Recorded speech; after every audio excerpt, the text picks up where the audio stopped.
Hey, this is Ray Powell here with the North Virginia Patriots show on Ron Paul Radio. We're pleased to present this interview with G. Edward Griffin to you. Be sure to tune in to ronpaulradio.com and visit our website, northvirginiapatriots.com, for more information about our show and about all the topics you'll hear discussed here.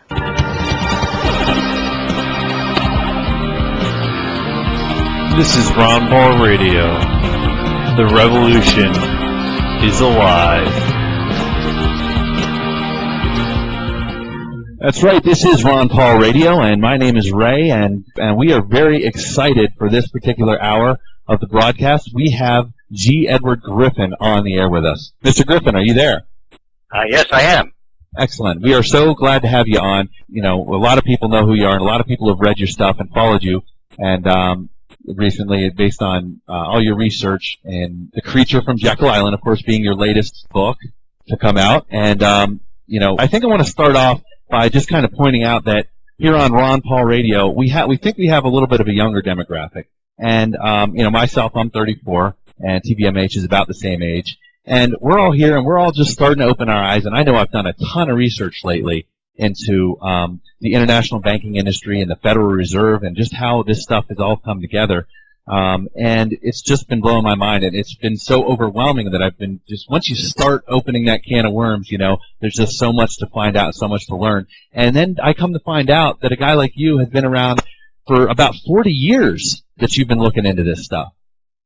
Well, actually longer than that. I started to become aware of these things back in my first recollection was 1959. So you do the math. By 1960, I was, you know, in complete runaway mode.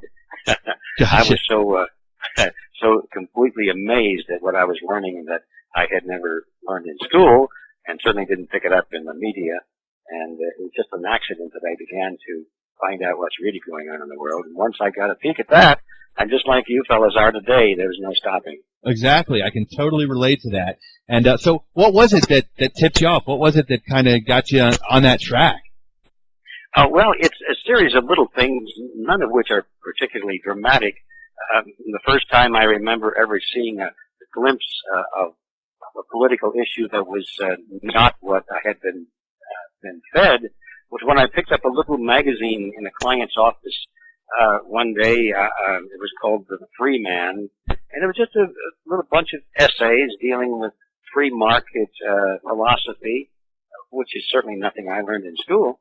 And I thought, gee, this is interesting, so I subscribed to the magazine and began to read it.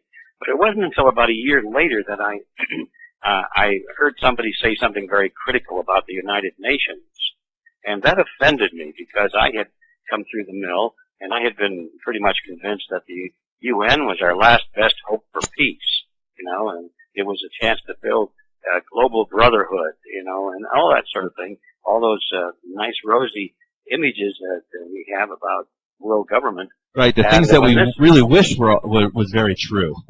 Yeah, the things we want to be true, we assume are true because we want them to be true. And here's a fellow came along and said, well, these aren't true. In fact, he was saying that just the opposite, that the global government being built there at the United Nations was not the kind of government we want at all. In fact, it was more along the line of what Adolf Hitler had in mind.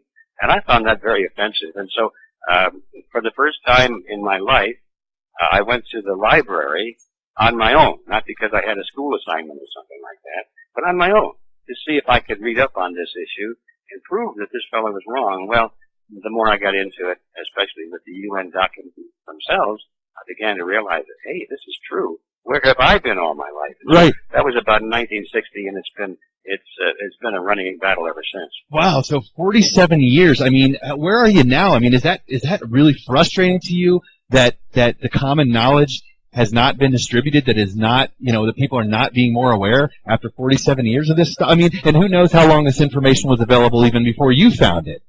Well, yes, that's true. I've run into a lot of very old books that were published back, literally at the turn of the century. You see, by the time Woodrow Wilson had taken office, the forces that we're dealing with today were already well developed, and they embodied themselves in the United States in the personage of Edward Mandell House. They used to call him Colonel House. he was not really a colonel.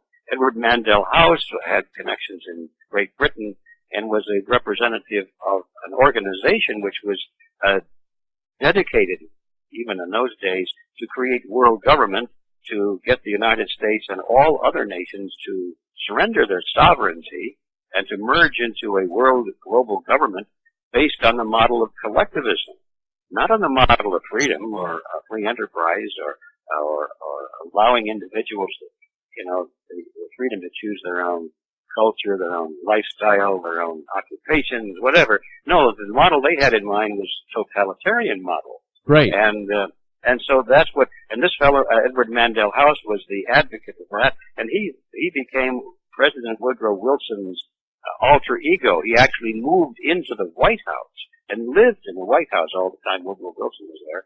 And this is the fellow that never showed up in the history books, that actually was determining American foreign policy in those days, got us into World War I, and ever since then, these forces have been very prominent everywhere in Washington, D.C., but they're very adept at keeping hidden. They don't like to be exposed. Right, staying just under the level of the public radar, but yet having the ear of the key politicians who need to enact these policies. Yes, exactly. So you see that the literature was full of this information, really going back to 1913, and I never saw any of it. So you're quite right. Even though I got on board about 1960, there were many people in the world who were quite aware long before that. Now, one of the things that I talk about sometimes is, people use the word conspiracy, and Ron Paul likes to use the word battle of ideas rather than conspiracy. He doesn't like to necessarily judge these people as evil or bad intentioned. What are your thoughts on that? I mean, when this idea of collectivism, I mean, do you really think that these people have good intentions for the human race? Well, there's a couple of questions there. Let's deal with the word conspiracy. I have no problem with the word, although I know that some people have a knee-jerk reaction when they hear it because they have been conditioned to think that anybody that believes there's a conspiracy out there has got to be some kind of a wacko. And I feel sorry for those people because obviously they've never read a history book, because history is replete with conspiracies. I don't think there's any major event in history that ever occurred without conspiracies involved from top to bottom. Right, going back all the way to the Roman Empire. Of course, conspiracies are the most common component of history. And if you doubt that, just go into any local courthouse any day and listen to the cases that are brought before the court, and many of them involve conspiracies of one kind or another. Conspiracies are a fact of life. And when people scoff at the idea of a conspiracy, that just tells me that they've been programmed. They don't really understand what reality is. But no, taking it beyond that, call it what you will, the dictionaries defining conspiracy is pretty much the same depending on which dictionary, but they all have to have certain components. First of all, there have to be two or more people, okay, and they have to be plotting together to accomplish an objective by coercion or deceit, and the objective has to be illegal or immoral. That's the definition of a conspiracy. That makes sense. All right. Yes, that's what it is. So let's take a look at it. That's what the dictionary says, so I think we can go with that. Let me go with that. So we take a look at the forces that we're dealing with in the political arena. We see that there are definitely more than two people, more than one person. There are two or more people, a lot of people involved, as a matter of fact. And we see that they are very good at using coercion and deceit. Nobody really questions that. But now the question, the third element is, what are they trying to accomplish? Is it illegal or immoral? Well, the fact of the matter is, a lot of these people are the ones who are making the laws. They're the ones in the high positions in government. And so everything they're doing, and not everything, but almost everything they're doing, is entirely legal. And because they write the laws, they're forcing everyone to do what they want. Now you say it's entirely legal.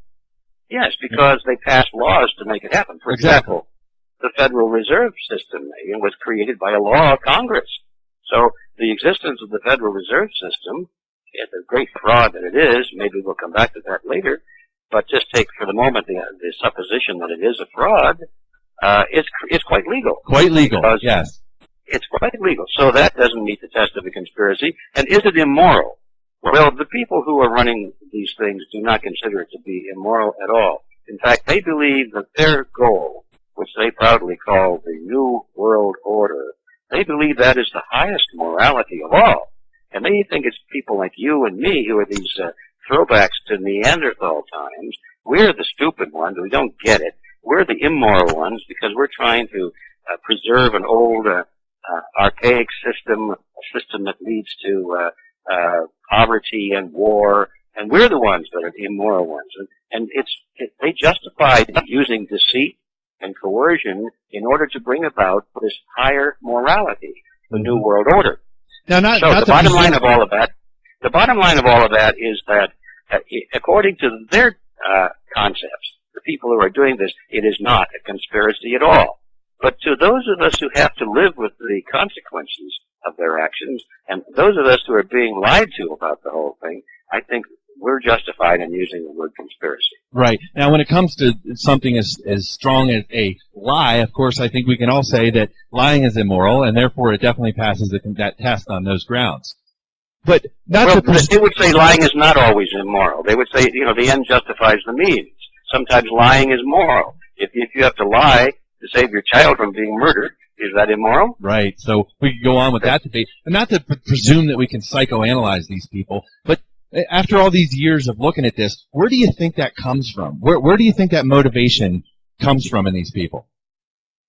Well, I have a pretty good sense of it because I've been reading their literature for many, many years. And it comes from a kind of an intellectual pride. Most of these people are very well educated. They come from good families. They're used to being at the upper echelons of society.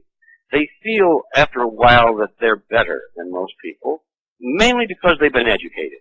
They don't necessarily say they're better because they have better genes, although some of them do.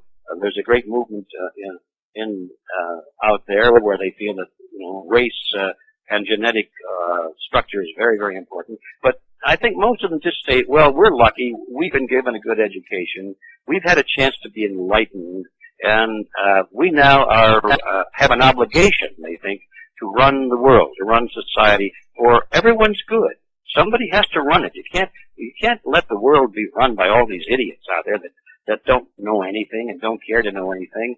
All they want to do is drink beer and watch sitcoms. You can't let those people run the world, can you? Right. It has to be us. Right. So in that sense, they really truly believe that they're doing something good for the world.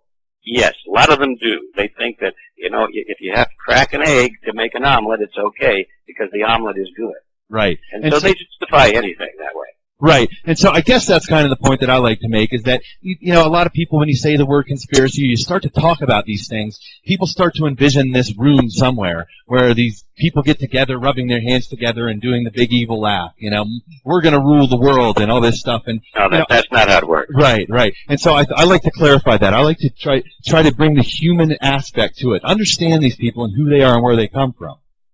Yes, but now they do meet together. I mean, we do have, you've heard about the Bilderberg Group, for example. Sure. And these are people from all around the world, and they meet in secret. You can't get in there. The few people from the press who are allowed in are members of the group. They're not there to cover the event. They're there to participate in the event, and they're all sworn to secrecy. Nobody talks about what's in there. So there's secrecy. There's no question about that. Oh, absolutely. And of course, Alex Jones, who I'm sure you're familiar with, he did a whole documentary where he took a film crew and went outside their events and tried to get in and tried to document as much as he could, but he couldn't get much. Well, that's right. They don't let anybody in there. So there's no question there's secrecy involved, there's coercion involved, there's deception involved. The only thing is, what do you call it? Let's not get hung up on the word conspiracy. I call it a movement to create world global government based on the model of collectivism. And in order to bring that about, these people do have to use deceit. Now, if you want to call that conspiracy, I don't know. Otherwise, let's just call it a movement that we don't like. Right. And explain to us what collectivism actually is. Tell us a little bit about the details there. Well, yeah, that's a good question. I think in the past, one of the problems we've had is that we've had bad words to choose from. At least we choose bad words to describe political ideologies. People use such words as left versus right, or conservative versus liberal, or communist versus fascist, and all these words they throw in. Socialism, communism, fascism, Nazism. Now we've got neo-conservatism, we've got Republicans and Democrats. All of these words are supposed to define in some way how people think. But yet when you look, they define nothing. They mean nothing because they mean different things to different people. When you really look at it, in the Western world at least, there are only two ideological positions, believe it or not. Only two. And all the rest of these words are merely variants of those different positions. Now, the two ideological concepts which are opposed to each other are called collectivism on the one side and individualism on the other. And all of these systems like Nazism, communism, socialism, fascism, and so forth are all variants of collectivism. Underneath, once you peel off that label and look at the substance of them, they are all identical. They all have the same underpinning ideological concepts. And the opposite the concept of individualism is, as I said, just the opposite of those things. So what are those elements? We don't have enough time for all of them here, but just to give your listeners an idea of what I'm talking about.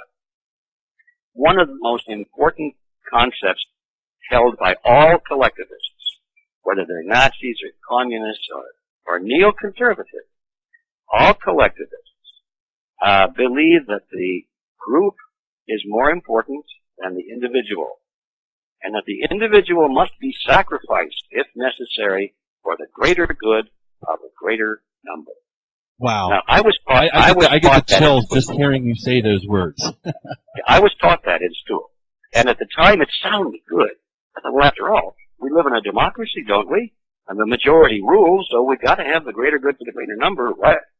And, it's sort of a mental short circuit. You just assume that that's a good concept. Math has nothing to do with it, But first of all, the real trick comes with the word group. There is no such thing as a group.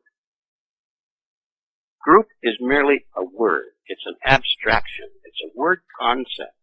It represents this mental concept of many individuals, but only individuals are real. The rest is abstraction. It's like the word forest. There is no such thing as a forest. You can't touch a forest. You can't burn down a forest. You can touch trees, and you can burn down trees, but when you put them all together, we have this abstraction called forest. But the only real thing out there are trees. And the same thing in society. The only thing that exists in society are people, individuals. And so when you say that the group, which is an abstraction, doesn't really exist, when you say that the group has rights that are above the individual, you've made a huge mistake. Because what you've done is you've set in motion a rationale that dictators and demagogues can always use to justify any atrocity. I don't care what it is. They can say, well, it's for the greater good of the greater number. It's for the good of the nation, or it's for the good of society. It's for the good of mankind, all of these things. Therefore, they justify taking away the rights of individuals, which are the only things that really exist. Right. So, excellent. I've never heard it explained quite that succinctly. That was great. And so then moving on that's one of the underlying pinnings of collectivism. Right. And there are others, but anyway, if anybody's interested, I invite them to come to our website, because we've got a lot of material on this. At Freedom Force International, we deal with this topic a lot. Because if people don't understand the underlying ideology of this Ron Paul movement, if they just think it's about getting out of the Middle East or following the Constitution, and those are excellent goals, but if they don't understand why the Constitution is so great, why it was written the way it was, and what the principles in the Constitution really are, then they're going to miss it. Somewhere down the line, they're going to get sidetracked and go down the wrong track. Absolutely. So anyway, I invite people to come to our website, which is freedomforceinternational.org, and see what we have to say on that. Okay. And then, of course, the other side of the track from collectivism is the individualism, which says exactly the opposite, of course, that individual rights are the only thing, and that, they always should override any attempt to say that the group has priority, or group rights, or... Yes, exactly. The individual is all that there really is, and the whole purpose of government is to protect the individual, to protect people. That's the purpose of government. I think we made a mistake when we chose the word government, because once we say, well, what kind of a government shall we have, we've already lost the debate, because by just using that word, we assume that the purpose of government is to govern. What if we used another word? What if we used the word protectorate? That really, a protectorate, that is what our founding fathers really were talking about and what they tried to create and did create. Remember, they say right in the founding documents, the purpose of government is to protect the lives, liberty, and property of its citizens. It's to protect, not to govern. So anyway, these are all thoughts that I think people need to give much more attention to. Absolutely, absolutely. And you're putting it all so well, so we're glad to have you on explaining it so well. And this is a great part of the movement. This is really the same message that Ron Paul is trying to spread, and something that we're all becoming more and more aware of. And that the more and more people hear it, the more and more story can be told. That's it exactly. Yes. Yeah. I wonder if you could. This may be a tricky one, but I wonder if you can give us a brief overview of how we moved from true libertarian individualist society in the early stages of the country into the state that we are now. Is there, you want to cover a couple of the key events that got us where we are? Yes, I can. As a matter of fact, I'm going to back up just a little bit and get a running start on this, because you'll see where I'm going eventually. About 20 years ago, I had a chance to interview on camera a fellow by the name of Norman Dodd. Norman Dodd was the chief investigator for the Reese Committee, which was a congressional committee to investigate tax-exempt foundations. And he was an old guy when I ran into him, and I knew he was in bad health. So I ran him down in, I don't mean to ran him down, but I found him in Virginia and got him on camera, and it was a good thing because it wasn't long after that he passed away. And on camera, I asked him what he discovered when he was investigating tax-exempt foundations, and he described his meetings with some of the heads of the great foundations like the Ford Foundation and the Carnegie Endowment for International Peace. And what he told me was absolutely a blockbuster. And we have this, by the way, this video is available. Anybody that wants to can see him say these things that I'm going to describe right now. Yeah, by all means. Continue to give that URL out. Yes, that's at Freedom Force. You'll find it. Yes. And anyway, he was called to the New York offices of Mr. Gaither, who was the head of the Carnegie the Ford Foundation. I got that backwards. It's Ford Foundation. And Mr. Gaither said to Mr. Dodd, would you like to know what we are doing here at the Ford Foundation? And Dodd said, well, of course. That's why I'm here, as a matter of fact. And Gaither said, we are using our grant-making powers in such a way as to change life in the United States so it can be comfortably merged with the Soviet Union. Wow. And by implication, that meant, and all other nations of the world. But at that time, the Soviet Union was considered to be the furthest possible from the American system. Right, so the two extremes of capitalism and communism. If you can bring those together, what can't you bring together? Exactly.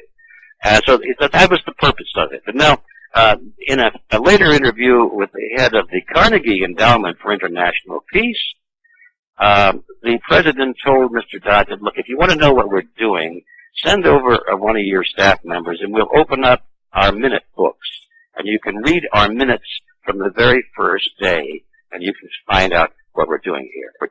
He took him up on it, sent a woman over there by the name of Catherine Casey. She took her little dictaphone machine, and she just started to read those minutes into the dictaphone, and she almost lost her mind by what she read. She had to quit. She couldn't take it.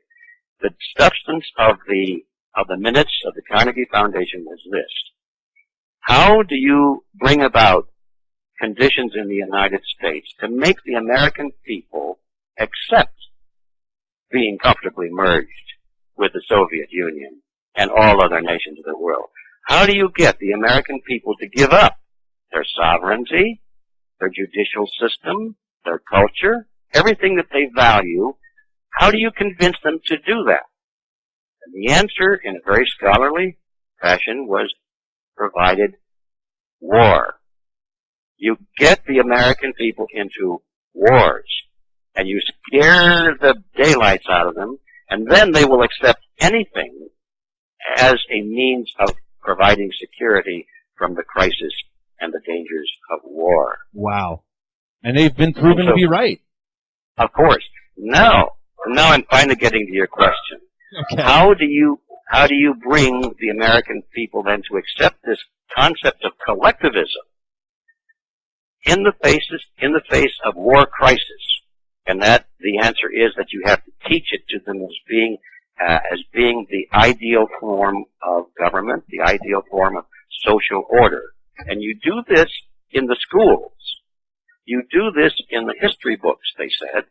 And therefore, they started to put together tremendous amounts of money from the Carnegie Endowment Fund and from other very large tax-exempt foundations, and they began to hire professors, or create professors. Literally, they would take students and push them up through the educational system and guarantee that they got professorships so that they would write the textbooks and teach American history, to revise American history, so that these new students coming up would believe that collectivism was the ideal form of social order. Right. And once again, I'd like to point out that these people were doing this because they really truly believed that they were, put on this earth with some power or some position of power in order to do something good for mankind. And I think they really believed that they were doing good for mankind. They really did, yes. There's no question about that. Now, some of them, I'm sure, figured it out, and they said, yes, this is what we can use this to sell the idea to people who aren't too perceptive, to the idealists, or to what Stalin used to call the useful idiots.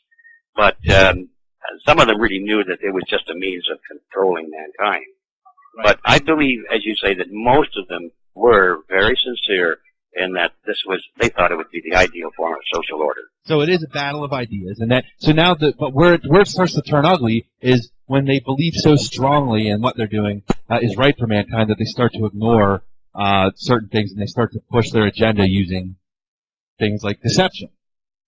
Yes, and you can almost justify and excuse these fellows in those early days because collectivism had never really been tried. And so they were talking about a utopia in their mind. And there were authors who wrote books about how wonderful it would be under a system of collectivism. And a lot of intellectuals and young people, students, were buying into this. Oh, yes, let's get rid of war. Let's get rid of capitalism and all these sweatshops and all these negative things that you could point to. And they believed that was a result of freedom. They thought that, if society were controlled, you wouldn't have any of these bad things. And so you can justify and excuse people for saying, yeah, let's give this a try. But now, 100 years has passed, and collectivism has been tried. As a matter of fact, it is prevalent everywhere in the world, and we can see that it didn't produce any improvement at all. In fact, it has thrown mankind deeper into the abyss of slavery and poverty and ignorance. It has actually made things worse. And so there's no longer any excuse for the utopians to say, let's give it a try. It has been given a try, and now it's time to throw it out. Right. Now you say things like the Carnegie Foundation, et cetera. Now, where did this money come from? How did it come to this point, and how did these people with these ideas get in places and positions where they had control of that money? Well, first of all, the money generally came from sources that had no particular idea of how it would be used. But with the possible exception of Andrew Carnegie, who was a globalist, he did want to see this global government, but I'm sure he was not the the cunning intellectual that people were that took over the Carnegie Foundation. Henry Ford certainly wasn't. You know, I think generally the money comes from well-intentioned people and institutions and corporations. They just want to put the money into place to try and do some good for the world, maybe, and to preserve their estates without it being taken in the form of income tax. But generally what happens is that people move onto the boards of directors of these organizations who have an agenda, and they take it over, and then they start using that money for an agenda which the original creators did not envision. Right. Now, I always wonder if there's a connection here at all with the international banker and the banking industry. Have you ever found a connection there? Between the international banker Yeah, from the banking industry and say the families that are part of that whole growth and control of that industry, into with some of that money flowing into some of these other organizations. Is there any connection there? Is there any tie together with all yes. that? Oh, yes, it's a very strong connection, as a matter of fact. We have to realize that what we're talking about today has its roots back at the turn of the century. I mentioned Woodrow Wilson before, and it's hard to believe that these forces were in full operation at that time, but they were. And when the Council on Foreign Relations was created, and maybe I'm jumping ahead here, but there is an organization in the United States called the Council on Foreign Relations, and about 80 to 90% of all of the movers and shakers in our society and government and the corporations and the media, the labor unions and so forth, people that really run things in America, they're all members of this one group. It's an amazing fact. Most people have never heard of it, and yet the leaders of our society are members, by and large, of this one group, and there are only 4,000 members. So it's a very elite group, and this group was actually created at the turn of the century by J.P. Morgan and Company. And J.P. Morgan was really an American agent for the Rothschilds in Great Britain. And the organization is a direct outgrowth of a secret society created by Cecil Rhodes. Now, all of this is good history. You can go to any library and dig this out. And we come to the amazing conclusion that the movers and shakers of American society are members of an organization that's an outgrowth of a secret society created by Cecil Rhodes, and the purpose of which is to create global government based on the model of collectivism. And J.P. Morgan was right in the middle of that process. I mentioned Colonel Edward Mandell House before. He was one of the founders of that group. So, yes, there's a strong connection. Okay, so what we have going on here, and maybe we'll get more into the international banking a bit if we have time, but I mean, what we have going on here is essentially, in so many different ways, the international bankers collecting a large chunk of the economy from all governments around the world. That money now flowing into these different organizations, and who knows where the exact line gets drawn, where the connection is made. But essentially, it's flowing into the control of the collectivists. Exactly. Yeah, that's a very succinct summary.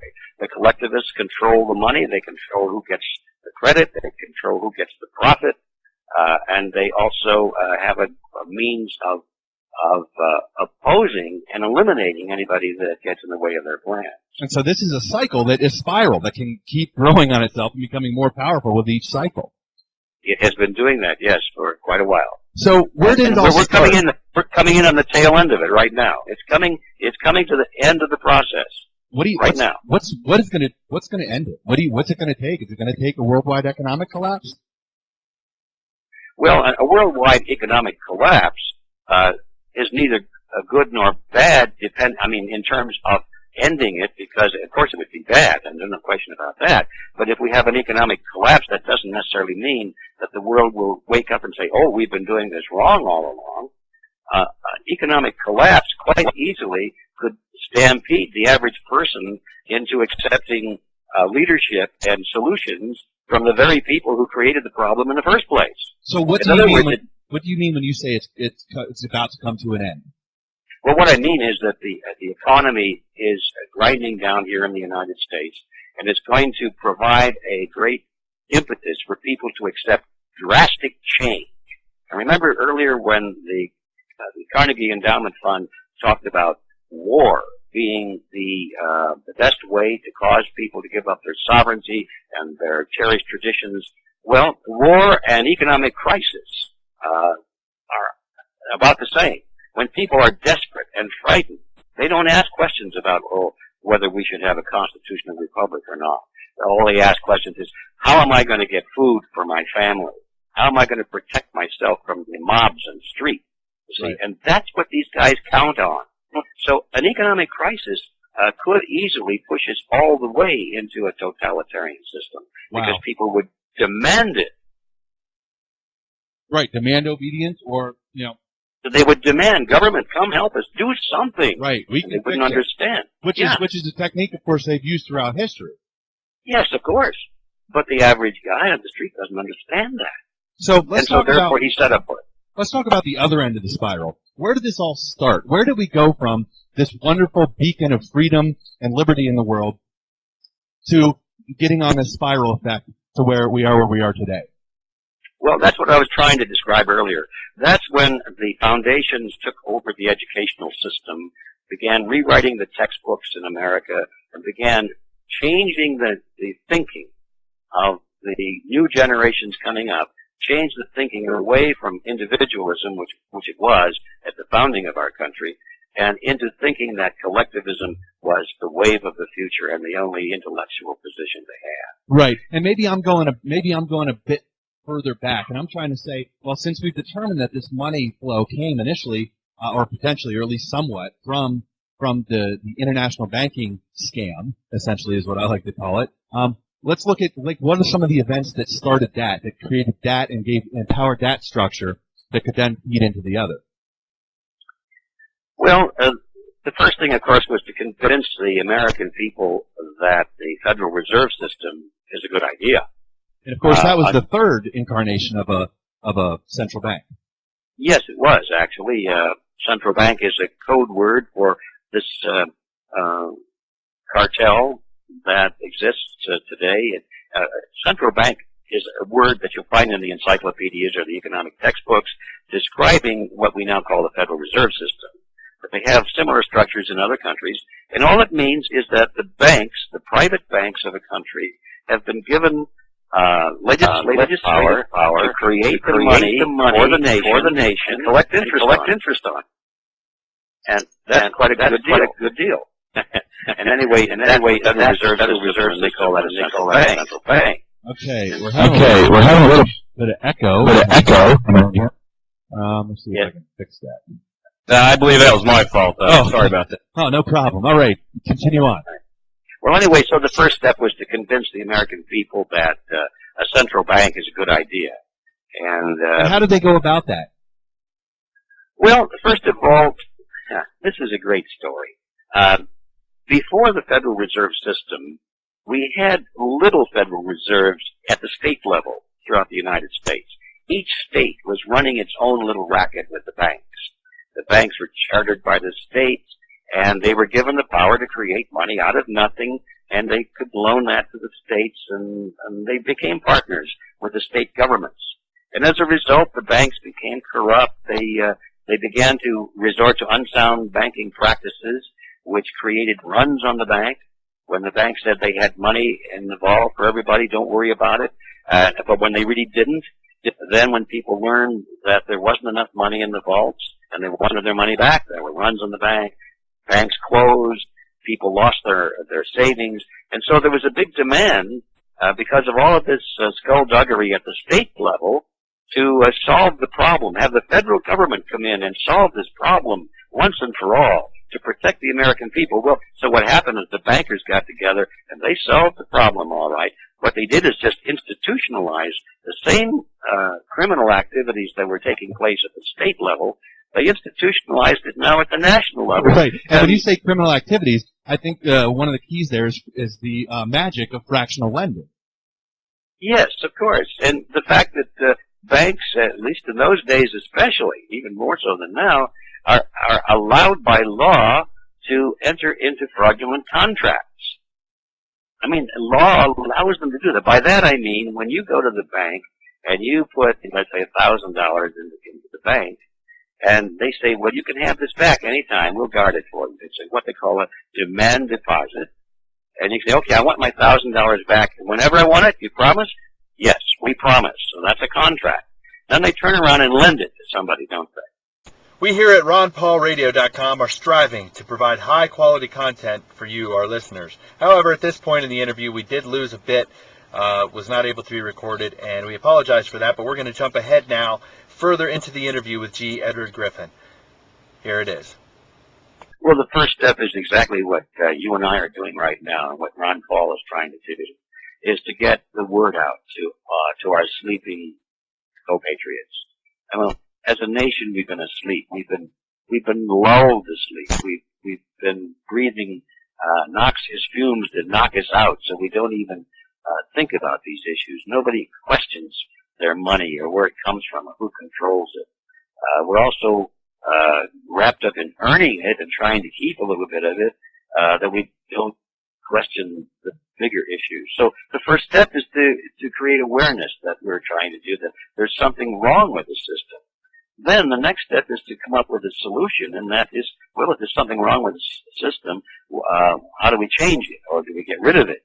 And that's where, that's the reason I wrote my book, is because my solution, as I see it, is you can't alter this thing. You can't alter an octopus and make it into a bluefish. It's an octopus. So the only thing I see with the Federal Reserve is to abolish it, and that happens to be what Congressman Paul is advocating also. And being that the Federal Reserve prints U.S. currency, what would happen? Tell us a little more about how that transition would happen. Well, the Federal Reserve doesn't really print it. That's a technical issue. The Federal Reserve issues directives to the Treasury, and the Treasury still prints the currency. But we must remember that the currency is only a small percentage of the total money supply. Right. Most of the money is checkbook money or computerized money. Right, just exists in records floating out there. Yeah, digits in the computer somewhere. And so you're saying you go into a lot of this in your book, The Creature from Jekyll Island, A Second Look at the Federal Reserve? Yes, that's all in there, yes, every bit of it. But the solution really is you cannot just abolish the Federal Reserve notes overnight. If you did, it would be instant economic chaos. So what you have to do is to create a real honest monetary system first and get it operating side by side with the existing failing and dying systems. So this would be an alternative currency. No, alternative currency, and gradually there will be a transition from one to the other. Now, who should issue this currency? Well, I think the government should, but it should be done in accordance with the Constitution. And that is not issue currency that is credit, meaning debt, not issue currency that says I owe you, but issue currency that says this is backed by X amount of gold or silver. I think the government should do that. It's the most convenient. But there's nothing stopping any private individual or company or institution or even a bank from doing this. As long as it's backed by gold or silver, then the people will be able to pick and choose. Well, I like this currency better than that one. Right. Now, does our federal government have any gold anymore? I believe it has very little. I don't know what it has, but I'm sure it has not anywhere near enough to cover its own deficit right now, much less to back a monetary system. Now that brings up another interesting point, because some of the reading I've been doing says that in the Civil War, Lincoln actually did this on behalf of the federal government. He issued currency called the greenback, or known today at least called as the greenback, and that was issued strictly on the faith of the federal government. Yes, and a lot of people say that was wonderful because it cut the interest out, cut the bankers out of the interest. And that part's good, but it happens to have been contrary to the Constitution. The Constitution forbids that. That's still fiat money. It's true it gets the bankers out of it, but then the politicians are in it. So in reality, so this is kind of a point that I've reached where I've kind of hit a brick wall.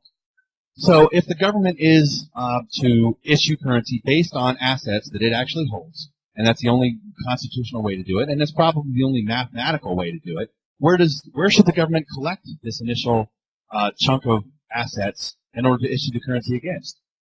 Well, the way it was always done traditionally, before the bankers got involved, is that people would take precious metals to the mints, and the mints would actually convert the metal into coins as free. It's called free minting or free coinage. I see. And that's the way it was always done. Okay, so the government is never actually holding assets. The government is never actually issuing assets against it in that scenario. It's individuals with their own pieces of precious metals actually exchanging that and making a coin out of it. Yes, that's how it starts. And then if people want to take those coins and deposit them into the banks or into the Treasury, then the banks or the Treasury could issue paper certificates and say, well, this paper is backed by that amount of gold or silver, so you can use the paper if you wish. But if you don't want to use the paper, bring it in and we'll swap it out for the gold or the silver. Gotcha. So that doesn't stop us. People aren't going to be carrying around 100-pound bags of silver. We can still have currency. We can still have checks. We can still have credit cards. We can still have a digital money system. It's just all of those things. Yeah. Right. It's just all based. At some point in the transition, it would all be based on actual assets somewhere. Yeah, that's the only way that you can prevent the monetary system from collapsing, really.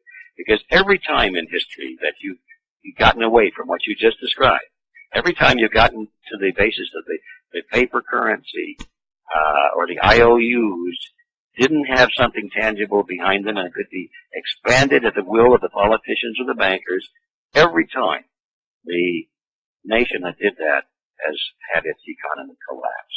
And I see no reason to think that the United States of America has an exemption from this law. So I'm not sure if this is an easy question to answer, if it's an answerable question. But how can we actually transfer from where we are today into that kind of system? Well, as we mentioned before, the first thing is an awareness.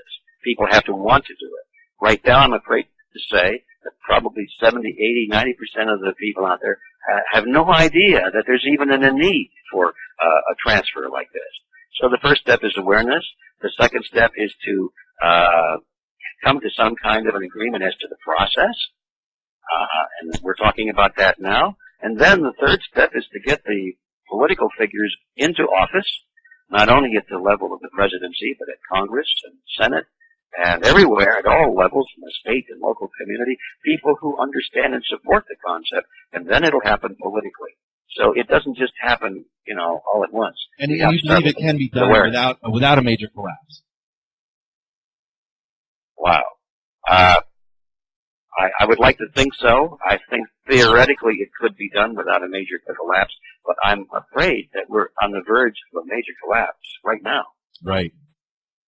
And what are the biggest telltale signs that you see of that? Well, what I see now is the federal government rushing all over the place to try and bail out the banks, to freeze the normal flow of market forces in banking. They're trying to stop that, because if the market can flow in accordance with supply and demand, I think there's going to be a lot of banks that go bankrupt, and there'll be a lot of lawsuits that will be placed against these banks by investors, not only here in the United States but overseas, who have bought these debt instruments that the banks have passed off on them. And I think the banks are afraid of lawsuits.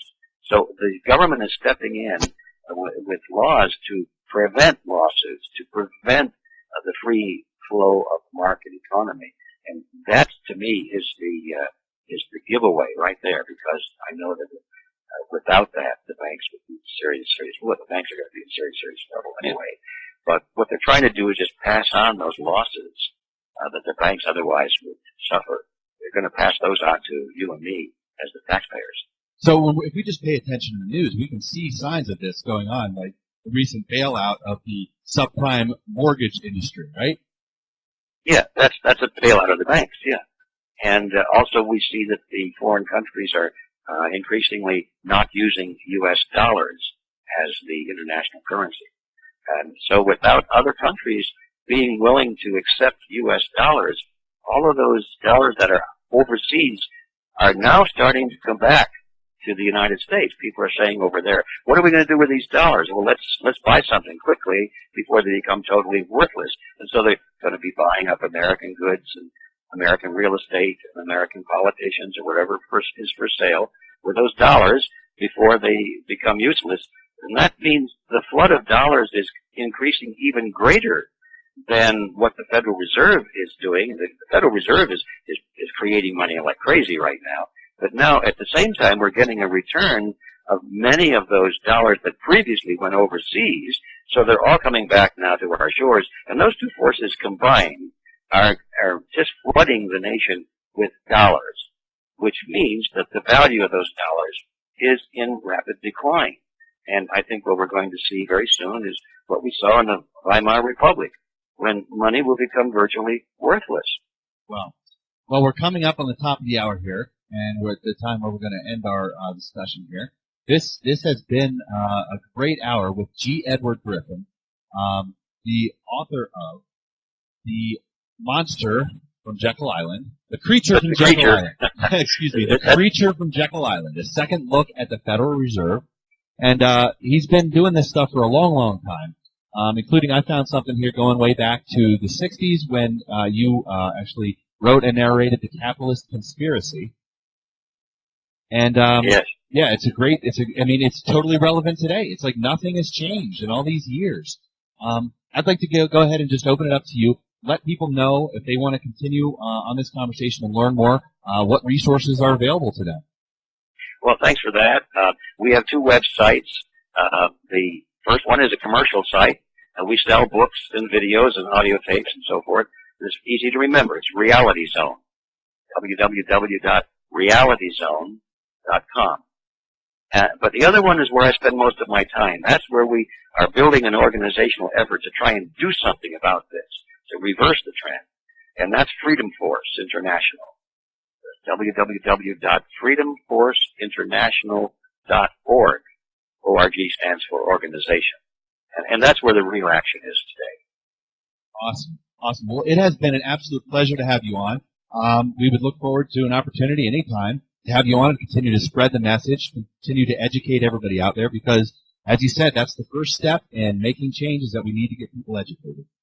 You bet. And I'm so happy that you called me, and let's get Ron Paul elected. You got it. Thank you, G. Edward Griffin. It has been an absolute pleasure. Thank you. Bye-bye. Bye. Thank you for listening to this recording of G. Edward Griffin on the North Virginia Patriots Show. That's northvirginiapatriots.com. Be sure to check us out on Ron Paul Radio anytime, 24 hours a day. RonPaulRadio.com, your source for all the latest news and information on Ron Paul and the Freedom Movement.